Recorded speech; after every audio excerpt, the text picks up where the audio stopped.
So it's an honor to have you back. A friend of mine, Kid Rock, sometimes referred to as Bob. I know him as Bob, but he's been a good friend for a long time, many years, and he's been after something that is for the good of a lot of people, including, in particular, the public, and having to do with ticket sales and scalping and all of the gouging that you have been reading about. It's gotten worse and worse with time. And I didn't know too much about it, but I checked it out, and it is a big problem. And I thought, I think you've been trying to get this done for 20 years or something. He said Trump got it done in 2 weeks. But we came up with a very serious EO, and I'm going to sign it now, and maybe I'll ask you, Will, to explain a little bit about it, please. Of course, sir. So this is an executive order, as you said, that deals with the ticket reselling business. For fans of live entertainment and for entertainers as well, the ticket reselling industry has become a huge issue.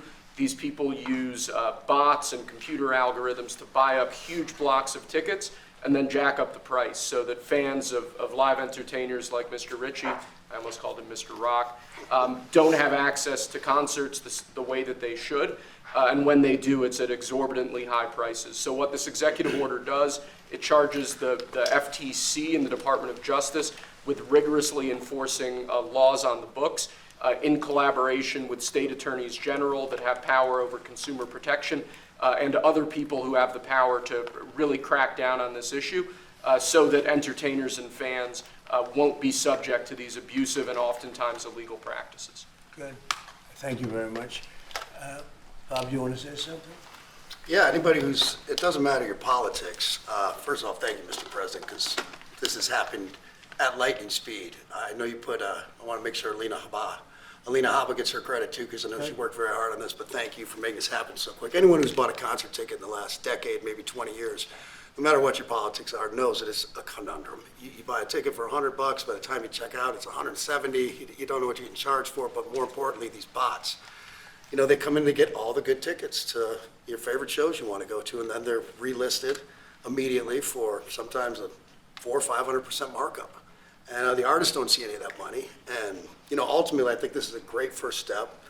I would love down the road if there'd be some legislation that we could actually put a cap on the resale of tickets. And I'm a capitalist and a deregulation guy, but they've tried this in some places in Europe, and it seems to be the only thing that's us as artists be able to get the tickets into the hands of the fans at the prices we set.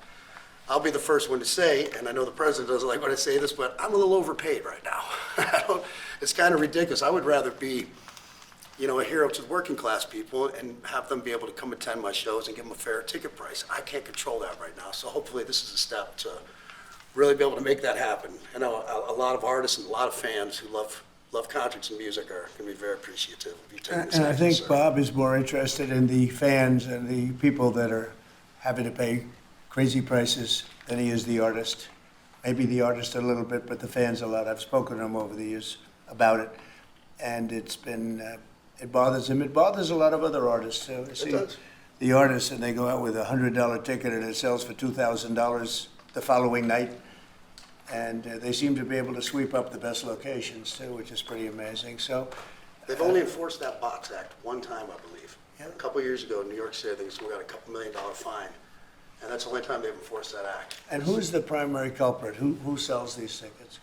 It's the scalpers. It's these bots go in and they're automated, so you're. But is there a company involved? You might not want to say. No. Well, there's reselling markets. Yeah. I think I know, Peter. But that's all right. Don't get them involved. Maybe they're more innocent than we think. Huh? Well, if you think of it, like if Ticketmaster sells a ticket, if you buy a ticket and go to a show, you're in a lot of ways their worst customer. Because they make another 17, whatever percentage every time that ticket resells. So they don't want to enforce the Bots Act necessarily because they're making more money off it. The artists don't see any of that money, but that's not what I'm advocating for, is for me to make more money. I want the fans to have fair ticket prices, be able to go and enjoy more shows. I know people that they decide on a family vacation or going to their favorite concert once a year rather than, you know, my parents used to go see multiple shows when you could afford them back in their day. And I'd like to take my ticket prices lower, but if I set my ticket prices low, these bots immediately eat them up and they resell for hundreds of dollars more, and I'm just making these bad actors rich. Well, I think this is a big step to getting it stopped. Do you have something, Brian? Yeah, I do actually. I actually that the consumer is gonna take the money that they've saved and actually buy merch, which you guys have a big percentage of, or do concessions, which you guys split with the venue on that as well. So I think their We money don't goes share in further. concessions a lot, but No? no, those are, we try to, but they don't want to share it in the beer prices and parking or any of that stuff. But the bottom line is there's money for everyone to be made. There's plenty of money to go around. You know, no one's going to really lose here. You know, Ticketmaster, if we can get a cap, they're going to lose some money, but I've already talked to CEO Michael, and he's given me his word. He's on board for it. I was talking to Jacoby with Papa Roach earlier, and by the way, he's a big fan of what you're doing, President Trump, digging into this whole scalping and the bots. A lot of musicians, and you can say that, they're with Kid Rock, sir. Good. I think so. A lot of people are. President Trump, Peter? would you ever wear a jacket like that? I don't know, I was thinking about doing it for tomorrow. We have a big event coming up, and I was thinking about doing it, but I'm not sure. So you recently bought a Tesla for White House staff I did. to use, but now there's all these domestic terrorists targeting Teslas. Are the staff scared to drive it? I don't think so. I haven't heard. They weren't complaining. I did buy one, and I let the staff use it. We have it parked conveniently, and one day we give it to Margot, one day we give it to Chamberlain, give it to Natalie, we give it to everybody around, give it to Dan Scavino, but he's got so much money it doesn't matter. But they love the car, and it's a great car, and it's made here. You know, it's made in the country. He's got a tremendous plant now in Texas, and he has one in California. Does a lot of his work here, and he's been really unfairly treated, in my opinion. I drive one. And Yeah. there's this other story, I know it's hypothetical right now, but if you were allowed for some reason to run for a third term, is there a thought that the Democrats could try to run Barack Obama against you I'd love for that. his third term? Boy, I'd love that. That would be a good one. I'd like that. No, people are asking me to run, and there's a whole story about running for a third term. I don't know. I never looked into it. They do say there's a way you can do it, but I don't know about that. But I have not looked into it. I want to do a fantastic job. We have 4 years, just about, almost close to 4 years. Time is flying, but it's still close to 4 years, and we're getting a lot of credit for having done a great job in the first almost 100 days. And we have some big things we're going to be announcing over the next 2 days that you know very well, Peter, and I think it's going to be something that's going to bring a lot of wealth back to our country, tremendous wealth back to our country, actually. And other countries are understanding it because they've been ripping us for 50 years, longer, but they've been ripping us off for years, right from the beginning. And I think this is going to be an amazing, I call it a lot of different names, but it's really, in a sense, it's a rebirth of a country because how we could have afforded to do what we did. We help everybody, and they don't help us. I really, the term I like best probably is the liberation of America. It's the liberation of this country because it's incredible. Look, we have 36 trillion in debt for a reason, and that accumulates over a long period of time. So I think what you're going to be seeing over the next couple of days will be very inspiring to a lot of people. You know, they had a lot of auto plants being built in a certain country. I don't want to mention the country because we get along great with the country, but those plants aren't being built there anymore. They gave them up today and yesterday, day before, and they're building them all now in the United States. And we have many examples, not only auto plants, chip companies from Taiwan are coming in. The biggest, Mr. Wei, he's big. I said, you are a smart guy, aren't you? I've been reading about him over the years, but he controls a large portion of the chip business, as you know. You don't get smarter. They're going to be investing $200 or $300 billion. Apple's investing $500 billion. You know, they always built their places in China. Now he's building here. I think because of you speak to Tim Cook, because of the election, but maybe more importantly because of the tariffs. You know, he's got really an obligation to do it. But we have many, many companies that you haven't even heard of. But I think we'll be at $5 trillion very soon. And if you think about this, we've never been anywhere near that. I don't know if we've ever been at $1 trillion. What do you mean by that? We're 500. What do I mean by a trillion? 5 trillion. What are you referring to, sir? I think that we're going to be at $5 trillion of investment. I think you're going to have investments very shortly. We're already 3.5, and we have commitments, verbal commitments for a lot more. And numbers like that have never been done in this country. And it's going to get harder. This is in 2 months. It's really in less than 2 months, because since we've really gone out with it. And we have other interesting things happening. But to me, the whole tariff situation, and essentially they've done that to us for many years. So if we're anywhere near 5 trillion in 2 months, this could be numbers like the country's never seen. And every time you hear a dollar spent, that's another job, because the jobs are coming with it. So auto plants, chip plants, pharmaceuticals, lumber coming in. We have things happening in this country. I'm not sure that they've ever seen it. Steel, we have tariffs on steel. They've been here for a while. Steel and aluminum. Nobody's ever seen anything like we're witnessing now. Nobody's ever seen. I think most of you agree with that. I mean, it's nothing much you can't agree with. We have things happening in terms of jobs and investment, the likes of which I don't think we've ever seen. If you look at, let's say, $4 to $5 trillion in a period of a month and a half, that's even more than you do with your concerts, which are always sold out, right? Nobody's ever seen numbers. And think of it, where Apple's at 500 billion, as I said, but they always used to spend that money in China. Now they're spending it here. That means you're going to build. Now, they don't have any tariffs. Remember, there are no tariffs if you do your product here, if you build whatever it is in the USA. One of the things we're also trying to get is if you buy a car that was built in the USA, you get a deduction on interest. So if you go out and borrow money to buy a car, if it's built in the USA, never been done before, it's a big deduction for people that really aren't used to deductions, frankly. Because people that buy cars like that are not big into the world of deductions. And now they're going to learn about deductions. So I think it's going to be great. Yeah. Mr. President, are you going to move ahead with a universal tariff or different individual tariff rates on a whole variety of different? What you're going to see in 2 days, which is maybe tomorrow night or probably Wednesday, you're going to see. And they're reciprocal. So whatever they charge us, we charge them, but we're being nicer than they were. We have a lot of countries, friend and foe. I always say friend and foe, but the friend in many cases is worse than the foe. They took advantage of us. And we are going to be very nice by comparison to what they were. The numbers will be lower than what they've been charging us, and in some cases maybe substantially lower, but we sort of have a world obligation perhaps. But we're going to be very nice. Relatively speaking, we're going to be very kind. Mr. President, you met with the chairman. Somebody said that about me the other day. He said, who doesn't know me very well, they said, "You're such a kind person." And I said, "Say that again." They said, "You're a kind person." I said, "I've never heard that before." It was a weird statement. I was kind. Who said that? I've heard of words that, I don't know, I better not tell you. I've been called a lot of things, but it's sort of a different kind of a word. It's like an old-fashioned word, is that it? Mr. President, you met with the chairman of Stellantis today. Did Yes. he ask you for a pause on the auto tariffs? No. What was that meeting about? Just about some of the problems they have with the environmental, which we're going to clean up. Have any of the automakers? We're going to probably go back to 1920. If you look, we're going to go back probably to a 2020 standard. So we'll have 2020 standard, and that's just a few years ago.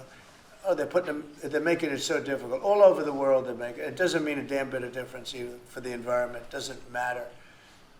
They make it impossible for people to build cars. So we're going to be doing much different. 2020 is a strong standard. But they've taken it to a level now that makes it very difficult to build a car. So we're going to be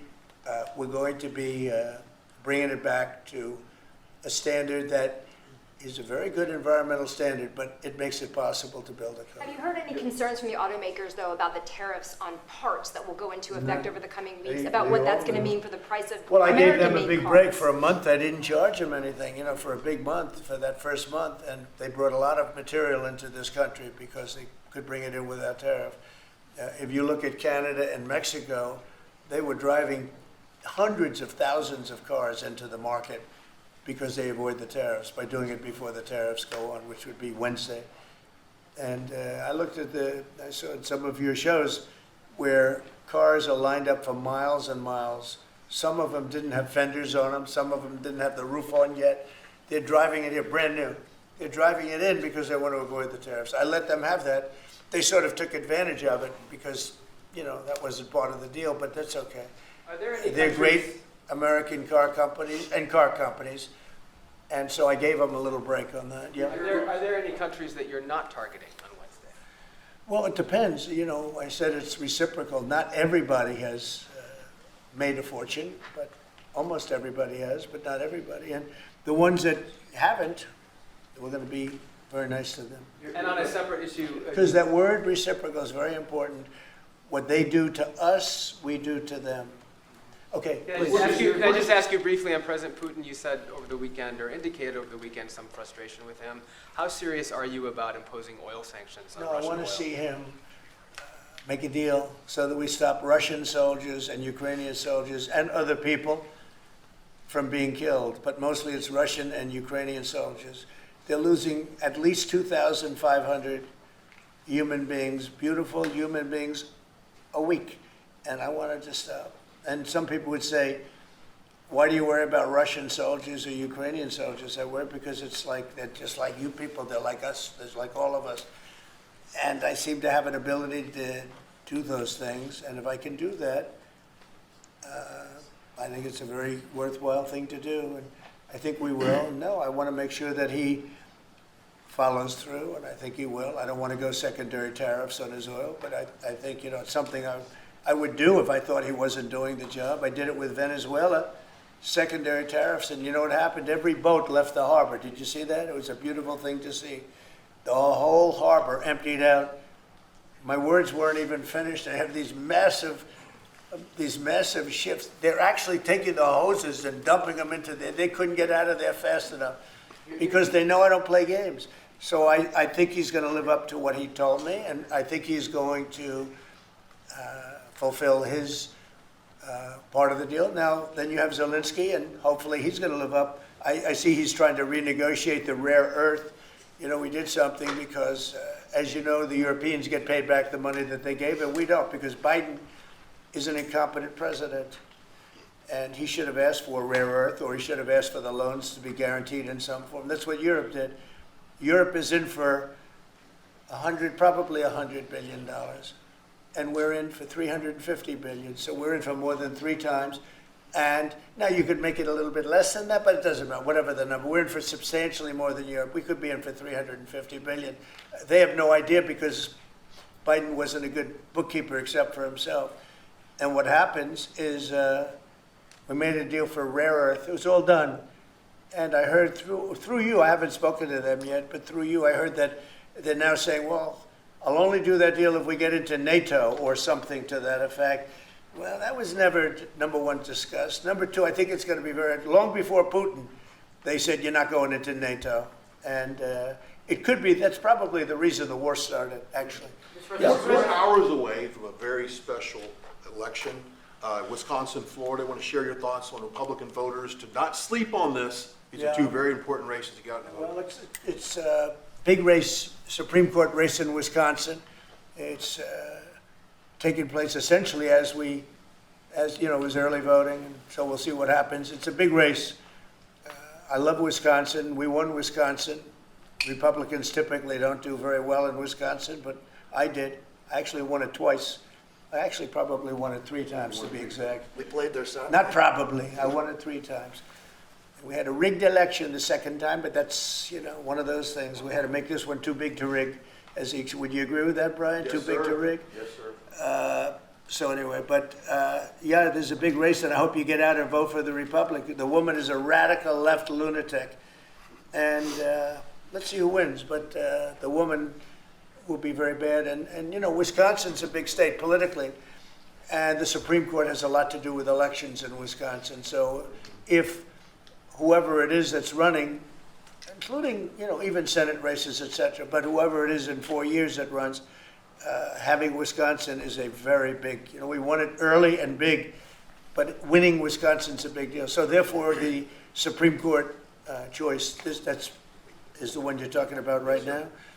It's a big race. It's going to be announced fairly shortly. President Trump, on TikTok, big week of deadlines. You got Liberation Day and the TikTok deadline. Yeah, is this we week. do, which I can extend if I want. but we have a lot of enthusiasm for TikTok, for buying it. I think TikTok is good. I used it I was a great TikTok guy, and we won by 36 points, the youth. You know, we won the youth, which Republicans don't do. Maybe it's because Kid Rock likes Trump, I don't know, but we won the youth by 36 points, and I attribute some of that to TikTok. Is the TikTok deal, the negotiations now, tied to a bigger tariff deal with China? No, but you know, it could be. I mean, you know I've used tariffs for lots of different reasons, but I could see, you know, 1 point in tariffs with China, big country, would be probably worth more than all of TikTok, as valuable as TikTok is. It's big stuff. So there's a great example. That's a great question, actually. I'm a very flexible person. I could use that for that. Like, maybe I'll take a couple of points off if I get approvals for something. I haven't done it. Maybe I'll do it, maybe I won't, but it's a very good question. Peter, you're very good. Thank you. You'll love this one. Go ahead. It's not front page news, but I am just curious. What is your thought about Tiger Woods now becoming part of the broader Trump family? Well, I love Tiger, and I love Vanessa, and they had a great relationship. I happen to think the relationship with my son, I happen to think the relationship was hurt very badly by the witch hunt that went on, Russia, and all the crap that they put Don through, who knew nothing about it. But Vanessa and Don had a very good relationship. They have incredible children, 5 incredible children, all good athletes, all great students, they're like great. And they broke up, you know, quite a while ago, and which was to me very sad because I think they're both great, Don and Vanessa. And Tiger actually called me a few months ago, and you know, I have a very special, very good relationship with Tiger. I played golf with him a couple of times over the last month, and he's a fantastic guy and a fantastic athlete. And he told me about it, and I said, Tiger, that's good, that's good. I'm very happy for both. I just let them both be happy. Let them both be happy. They're both great. So to follow up on China, China, South Korea, and Japan say they're going to work together in cooperation to respond to the tariffs that you're going to put into effect this week. Are you concerned that this move of the tariffs this week could push some of the United States' closest allies to work with China? No, I'm not worried about it. I'm not worried about it, yeah. Mr. President, can I ask you I about think they have a something? chance of doing better, actually, with the tariffs. It can actually help them in a certain way. And I think a lot of them will drop their tariffs because, you know, they've been unfairly tariffing the United States for years. And if you look at the European Union on cars, the European Union already dropped their tariff down to 2.5%. It was announced a couple of days ago, which is what which is a very small tariff. The United States charged very little. And a lot of, I think I heard that India just a little while ago is going to be dropping its tariffs very substantially. And I said, why didn't somebody do this a long time ago? A lot of countries are going to be dropping their tariffs. About something that happened in France today, Mr. President. Marine Le Pen, the far-right leader, got convicted in court and is now banned from running for office for 5 years. Do you have a comment about That's that? a big deal. That's a very big deal. I know all about it, and a lot of people thought she wasn't going to be convicted of anything, and I don't know if it means conviction, but she was banned for running for 5 years, and she's the leading candidate. That sounds like this country. That sounds very much like this country. Okay, anybody else? You've presented with a bunch of proposals for tariffs by your advisors. They've been talking about that idea publicly. who? That your advisors have presented ideas They to you do. about tariffs and what to do in the next 2 days. Have you settled Well, on you're any? going to see, I've settled, yeah, actually a long time ago. But we talk about it. We talk about it a lot. We want to do what's right for the country and even the world. You know, it affects the world, not just this country. This has been the piggy bank for the entire world. So it really does affect the world, and that's important to me also. Yeah. Yes, Mr. President, in the past you have said that you want the quick return of Austin Tice, a Marine Corps veteran and a journalist who went missing in Syria over 12 years ago. Yeah. Have efforts been made to locate Austin Tice been extended beyond Syria, including potential leads in Iran? And do you have plans to get in touch with Ms. Deborah Tice, the mother of Austin Tice, and also at the same time, organizations like Hostage Aid Worldwide have been on the ground in Syria, searching for Austin Tice for many years. can I get your comment on the future, potential future plans to relocate, to locate Austin Tice and to bring him home finally? So we've been looking, as you know, for Austin for years. I don't know about Biden. I don't think Biden was looking for anything, but we were. And there's been virtually no sign, you know that. There's been no sign of Austin. An incredible young guy. Be less young now. I mean, it's been a long time. It's been many, many years. The mother is fantastic. She's a very committed mother that her whole life is to find her son, who was in Syria and just disappeared off the face of the earth. So, you know, a lot of bad things happen. But we're always, you know, we will never, until we find out something definitive, one way or the other, we'll never stop looking for him. But we have been, and the response, it's just a lot of dead ends. He's been gone for a long time. The problem is there's never been a sighting. You know, sometimes you'll have somebody you're looking for him and there's a sighting. There's never been a sighting of Austin, but we are out there and we have great respect for his family and for his mother. She's been unbelievable.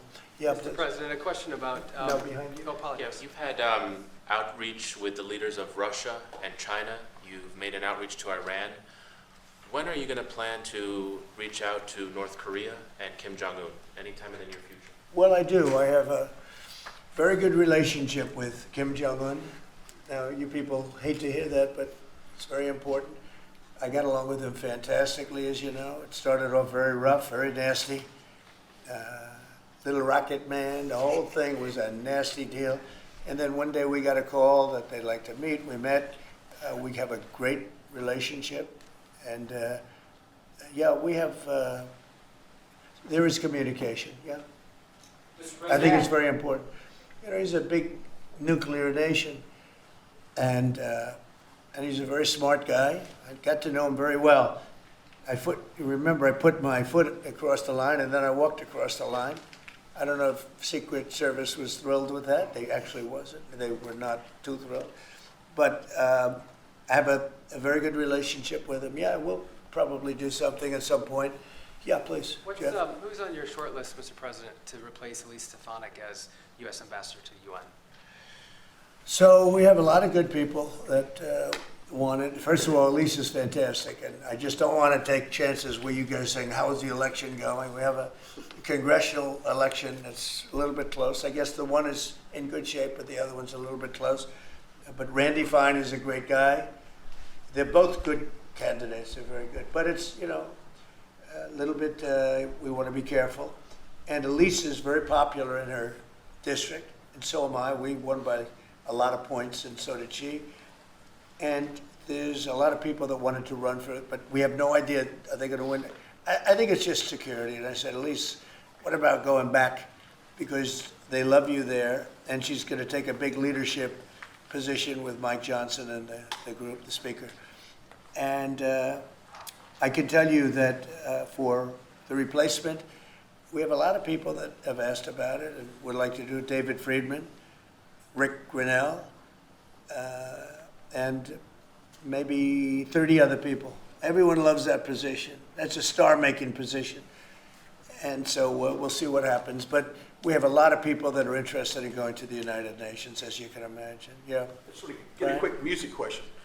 Favorite song to play live is what? And then my question for you, Mr. President, your favorite rally you did last year, 2024, what was your favorite one? Favorite song to play live? Yeah, favorite song to play live. Oh, that's a tough one. It'd have to be one of the hits, probably Cowboy or Ball with the Bar. There's a song that I've played every night that was never a singular hit that I probably should not say the words to in this office right now. And then for you, Mr. You never President. met a certain By the person way, like his me. rallies are amazing. He does great and gets big crowds. He's really a star when it comes to that. He is a very talented guy. I would say maybe Madison Square Garden, because anybody that was there, the owner of the garden, Jim Dolan, who's, you know, to me always been terrific. He said this, he's never seen anything like it. We had when you announce Madison Square Garden, it's a big arena, but we sell out big arenas. We sold out at Milwaukee. We sold out at every big arena. We never had empty seats. It's amazing. They talk about Bernie Sanders gets 2,000 to 3,000 people. Everyone says, these crowds, I get 107,000 people in New Jersey. In Butler, PA, we had over 100,000 the second time. We had 55,000 the first time. We have big crowds. I would say Madison Square Garden because I grew up in New York and the Garden is great. Jim Dolan treated us well, but everybody said that because I think I could have filled it up 10 times. We had hundreds of thousands of people that were stacked all the way back to the Hudson River and on the other direction back to Fifth Avenue. Nobody's ever said, I don't mean with a line, I mean like 50 deep, this way. The streets were closed, the whole thing, it was crazy. And when you take that, you want to do well at Madison Square Garden. You don't want to have empty seats. But we could have sold it out, Brian, 10 times, and everybody knew it. And I think we got a good indication that that's where the election was going. And we won every swing state, and we won by millions of votes. It was a great election, yeah. Mr. President, the U.S. military transferred 17 individuals to El Salvador overnight. Did you discuss with your team whether these deportations would run afoul of any recent court orders? No, I do want to thank, however, the president. He has been unbelievable, and in relation to us. But I think that our people have done an incredible job. I got elected on the basis of getting bad people out of our country that shouldn't be here, very dangerous people out of our country. And that's what I did. And then you have a judge that wants to take over, and I can't imagine it can be allowed. If it was up to him, they'd all be put back in our country. These are killers. These are drug lords. These are really bad people. But I want to thank the president of El Salvador because he's done an amazing job. You saw it. Yeah. Elon Musk's special government tenure is coming to an end, 130 days, I think another month. Yeah. Do you want him to stay longer, or is it time for him to go back to running his companies in Europe? Well, I think he's amazing, but I also think he's got a big company to run. And so at some point he's going to be going back. He wants to. Would you want to keep him around? But I'd keep him as long as I could keep him. He's a very talented guy. I love very smart people. And he's very smart. And he's done a good job. Doge has, we found numbers that nobody can even believe, like 400 billion, 500 billion. It could be close to $1 trillion by the time they end on different things. And he's led the charge. And you've seen a lot of his people. And these are people that joined up. I would say the high IQ people. I like high IQ people. And they've done a great job. No, at some point, Elon's going to want to go back to his company. I will say he's got, despite the way he's been treated, so he's an American patriot, but the way he's been treated with Tesla is just terrible. It's just terrible. Once he goes In fact, back, you have a Tesla, and you love it.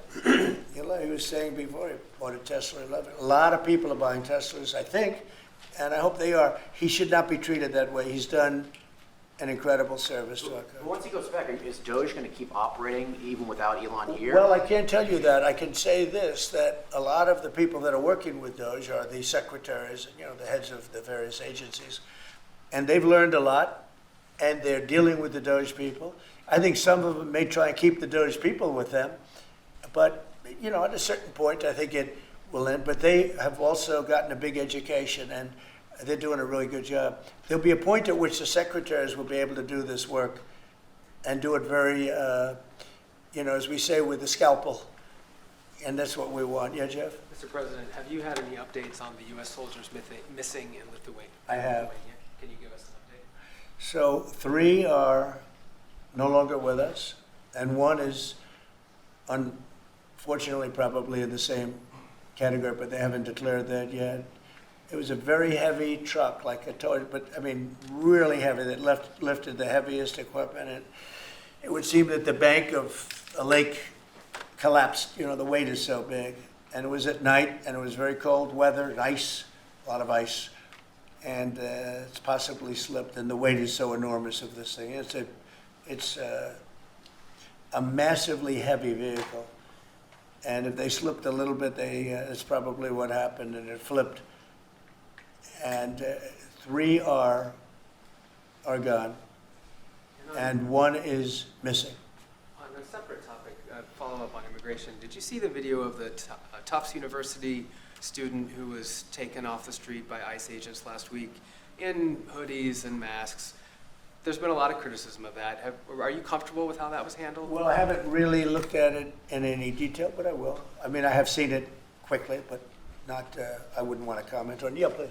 Yeah, Mr. President, would you be able to confirm recent reporting that you are making plans to go to Saudi Arabia next month? And Yeah. if so, why is Saudi Arabia so important? So I have a very good relationship with the Middle East. In fact, if you look at Michigan, I won the vote by a lot. People were a little surprised. And I have a very good relationship with Mohammed and the king. His son is Mohammed, he's great. Crown Prince, actually he's Prime Minister too. He's got a lot of good titles. But he's great, and the king has been wonderful. And if you remember, last time I went to Saudi Arabia, I put him first on the list because they agreed to buy $450 billion worth of American goods, military and otherwise.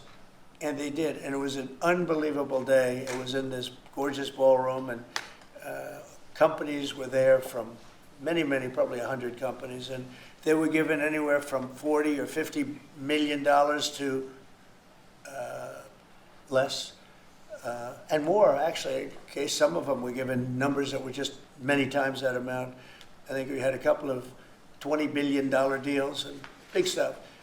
And it's a very rich country because of oil, and we are a very rich country ultimately when we straighten it out because of oil. Oil is always good. And I agreed to do it again, and they've agreed to spend close to $1 trillion of money in our American companies, which to me means jobs. So they're going to spend hundreds of billions of dollars giving them to American companies that are going to be making equipment for Saudi Arabia and other places in the Middle East. And for that, I think it's worth it. I did it last time, $450 billion. And the press was there. It was one of the most unique days I've ever seen, where companies would get up and you're getting $20 billion. The name of the company, the chairmen were all there, every chairman and top person in the company. You remember that, Peter? I don't know if you were there. You might be too young for that. I was on the Democratic campaign trail at the Oh, time, that so I was missed boring. This was a much better deal. But it was amazing, actually. It was an amazing day. We sold and we partook in $450 billion worth of investment into American companies. And they announced the company, the amount of money, $1 billion, $5 billion, $25 billion.